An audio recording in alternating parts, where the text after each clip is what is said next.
অভিসার উপস্থাপনায়, প্রতিদিন কবিতায়, রবিবার গল্পে।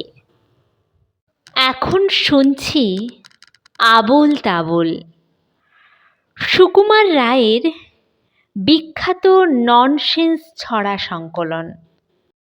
বিজ্ঞান শিক্ষা, আয় তোর মুন্ডুটা দেখি, আয় দেখি ফুটস্কোপ দিয়ে, দেখি কত ভেজালের মেকি আছে তোর মগজের ঘিয়ে। কোন দিকে বুদ্ধিটা খোলে, কোন দিকে থেকে যায় চাপা, কতখানি ফস ফস ঘিলু, কতখানি ঠকঠকে ফাঁপা।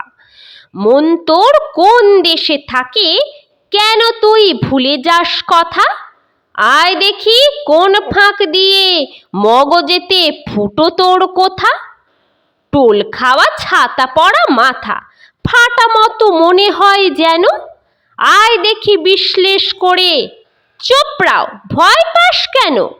কাত হয়ে কান ধরে দাঁড়া, জিভখানা উল্টিয়ে দেখা, ভালো করে বুঝে শুনে দেখি বিজ্ঞানে যেরকম লেখা। মুন্ডুতে ম্যাগনেট ফেলে, বাঁশ দিয়ে রিফ্লেক্ট করে, ইট দিয়ে ভেলোসিটি কষে, দেখি মাথা ঘোরে কিনা ঘোরে।